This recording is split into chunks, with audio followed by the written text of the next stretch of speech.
নমস্কার বন্ধুরা, traditional Bengali ফুডে আপনাদের সকলকে স্বাগত।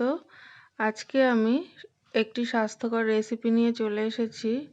বিভিন্ন সবজি দিয়ে ওটসের অমলেট। এটা কিন্তু ভীষণই সুস্বাদু, ছোট থেকে বড় সকলেই খেতে পারেন এবং ভীষণ স্বাস্থ্যকর। তো চলুন ভিডিওটা শুরু করি। ভিডিওটা যদি ভালো লাগে তাহলে লাইক, শেয়ার এবং সাবস্ক্রাইব করে পাশে থাকবেন। বিনসগুলো ছোট ছোট টুকরো করে কেটে নেব।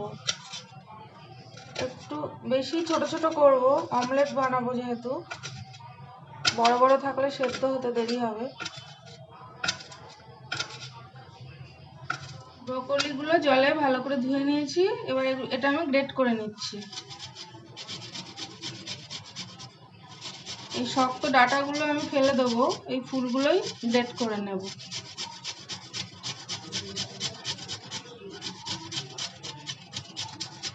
গাজরটা গ্রেট করে নিচ্ছি।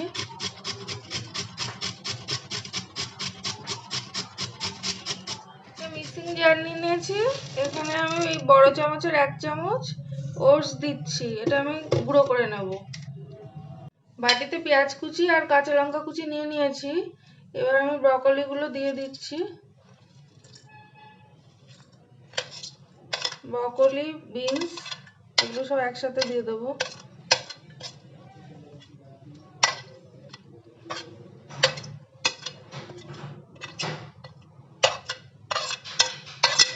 এবার দিয়ে দিচ্ছি যে 1 চামচ ওটস আমি গুঁড়ো করে নিয়েছিলাম, ওটা দিয়ে দিচ্ছি। দিয়ে দিচ্ছি লবণ। লবণটা একটু কম দিতে হবে। আর দিয়ে দিচ্ছি একটু গোলমরিচের গুঁড়ো। আর এখানে আমি একটা কাঁচা লঙ্কা কুচি করে দিয়েছি। এবার আমি এতে একটা ডিম দিয়ে দেব।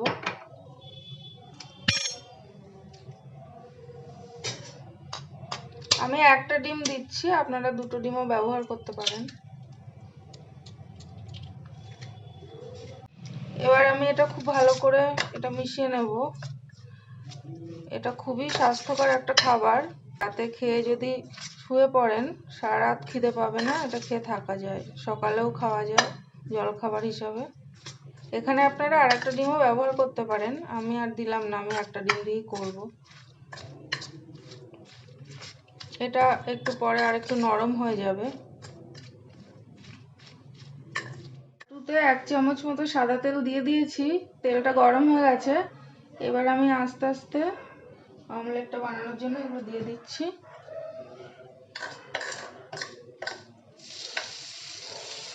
একটু এইভাবে আমি দেবো। আমি যেহেতু একটা ডিম দিয়ে করছি তাই জন্য এগুলো আস্তে আস্তে একটু পাতলা পাতলা করে পেতে পেতে দেবো।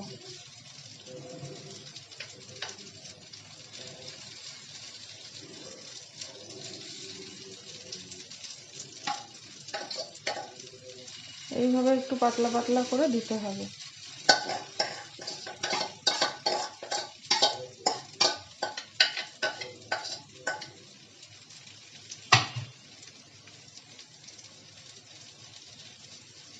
এটা ভীষণই স্বাস্থ্যকর একটা রেসিপি, সবাই খেতে পারে, ছোট থেকে বড়।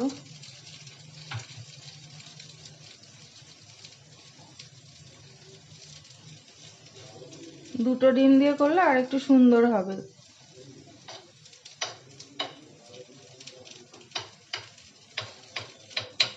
এটা এবার আমি গ্যাসের ফ্লেমটা লোতে রেখে এটা একটু হতে দেব।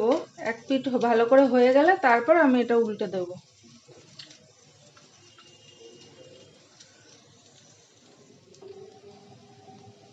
একটা দিক হয়ে গেছে অমলেটের, আমি এবার উল্টানোর চেষ্টা করব।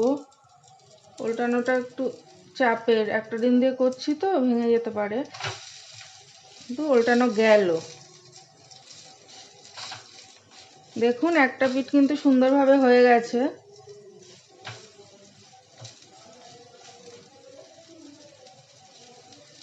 আরও 2 থেকে 3 মিনিট আমি এইভাবে আস্তে আস্তে এটা ভেজে নেব, তাহলে সমস্ত সবজিগুলো সেদ্ধ হয়ে যাবে। অমলেটটা কিন্তু হয়ে গেছে। আমি এবার আস্তে আস্তে এটা নামিয়ে নেব।